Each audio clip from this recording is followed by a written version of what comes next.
Hey guys, what's going on? Today is February 19th, 2023, and today I want to talk about flipper tabs.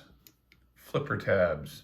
Flippers have become, I would say, probably the most popular method for deploying pocket knives. Now, when I got into pocket knives, there wasn't a whole lot of flipper knives everywhere like there is now. And there was basically only really two kinds of flippers out there. And the flippers, when I first got into collecting knives, were bad. Think of knives like the old Kershaw Skyline, the original Hinders, stuff like that. They were on washers and they had really terrible detents, and you would get misfires all the time. I can't even make that. Let's see if I have one that can even make a misfire. This guy might. It's got a pretty weak detent. Like you could, nope. I don't even think I have one that will misfire. This one maybe? Yeah, you would get that a lot.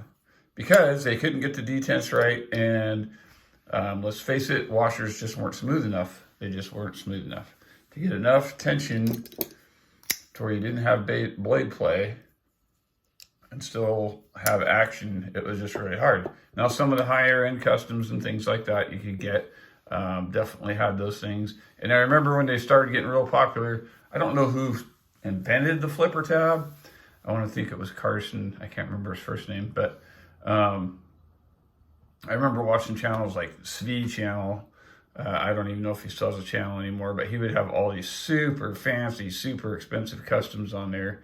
And you would watch him and he'd be doing the flipper tab and he'd be wristing it or doing the push button build up a lot of pressure thing to make it fire. And that's what you had to do. And that's just what you had to do. You couldn't just, like today, grab a knife and go boop and just flip it on open, right? So, but now, not long into it, Kershaw started doing things like assisted opening, which was great. I mean, you could get a knife to fire out of there with assisted opening. Yes, I use my knives. I need something to wipe that off. That's disgusting. I don't even know what I did with that knife, but it looks gross. And anyway, assisted opening, and that worked, okay. It was all right, but the problem with the assisted opening is you'd go to close it and you're overcoming that spring and pushing really hard with your thumb. And then, like I said, other knives like Hinders or the Kershaw Skyline, they're just two that really pop into my mind. You would have these kind of flipper tabs that the only way to really get them to work right, like I did that one, and this is how this one's kind of meant to work, is do what they call a push button flip, where you build up tension, build up tension, build up tension, and then the knife fires. But a lot of times you'd have such a weak detent, you'd still have to do wrist with it to make it work right. And then I want to say 2010-ish, 2011-ish, I think it was CRKT with some Ken Onion designs. And Ikoma Designs came out, of course, IKBS, and then they did some caged wash or caged bearing designs in some of the Ken Onion knives, and it was like, ta-da! All of a sudden we got these knives that flip open without a whole bunch of having to use wrist or do finger pressure or things like that. You could just light switch them, you could push button them. That one's not really meant for push buttoning. Like that. This one's got probably the weakest detent on here. This is a Ganzo, of course. For a $20 knife, it's fine. But that's a lot of times when you see a flipper tab with a flat on top like that, that's what it's for. Or sometimes you see, like, this is kind of similar to the Hinger design where you got the fishhook thing. That's what it's designed for, is to be push button. This thing's got a really tight detent. I'm gonna have to do a review on this knife because we'll talk more about this flipper tab. I hate flipper tabs like that. That little hook on there hurts. because I'm more of a light switch kind of guy. And even if you try to push button it, it kind of hurts. So, but now today you've got flipper tabs of all kinds. So you got great big ones like this one. The reasoning behind these, I think a lot on these tactical style knives is so there's no missing it. It's easy, it's there, it shoots your knife out and you're ready, because that's what this knife is. It's supposed to be like a tactical defense knife. That's what Cary designs. And so it makes sense that he has a flipper that's great and big like that. Or then you have like Ferrum Forge. They like to design really small flippers. You still get the bird thing on there. But it's supposed to be less in the way, not attack your pocket so much, things like that.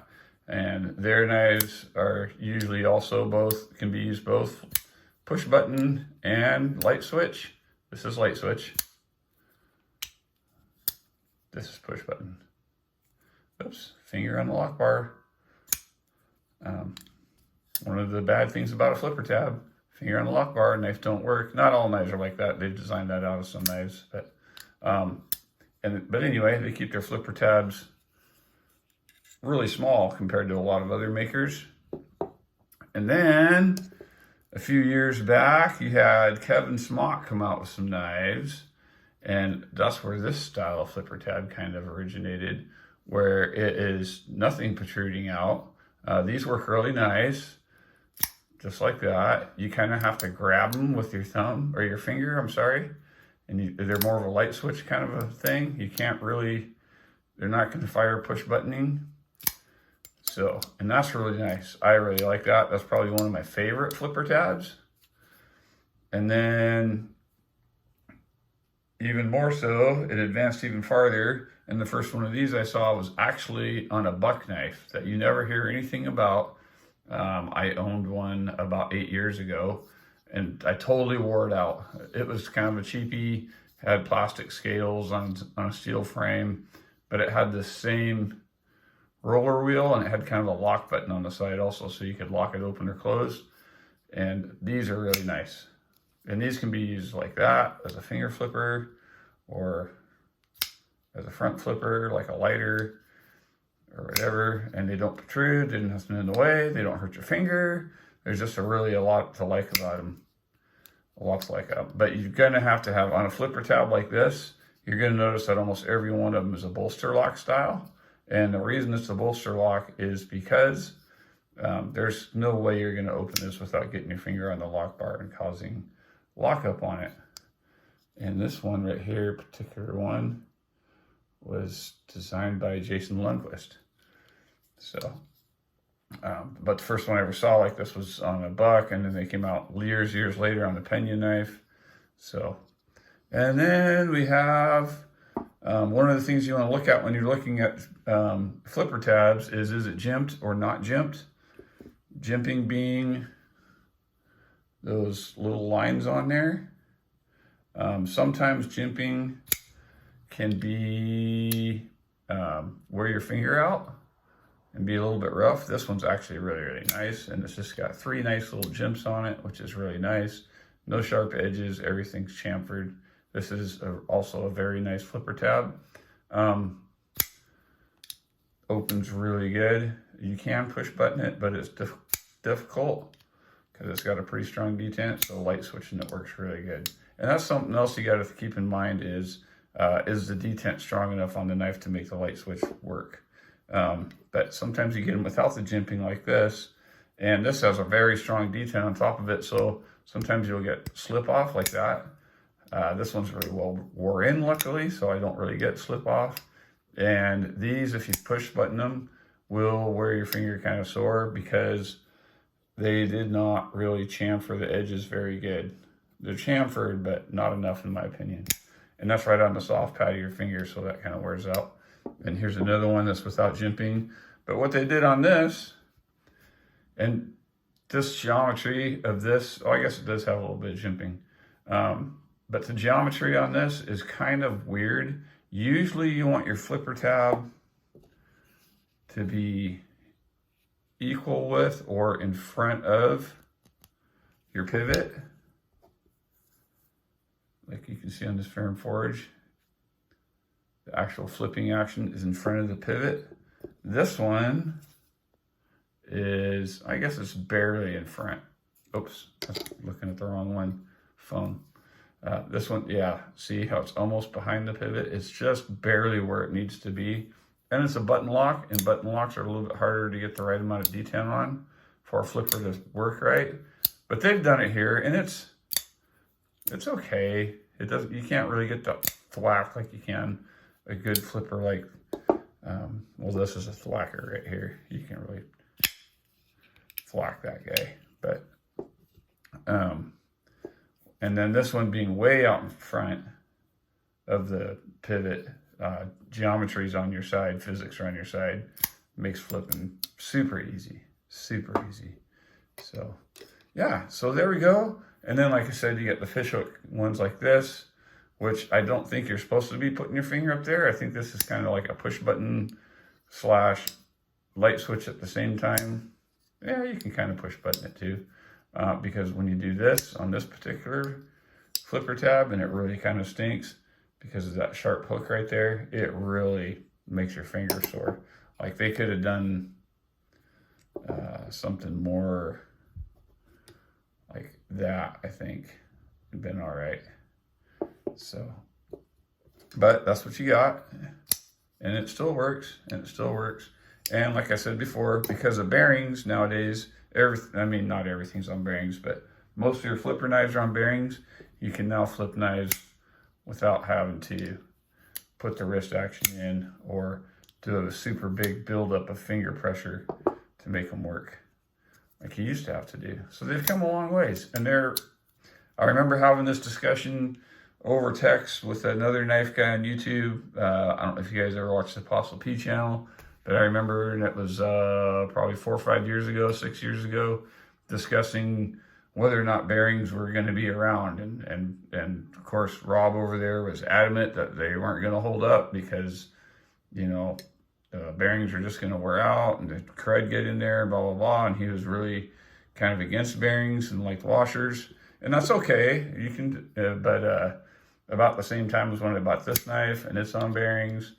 And I've had it now since 2016, roughly, 2017, 2016.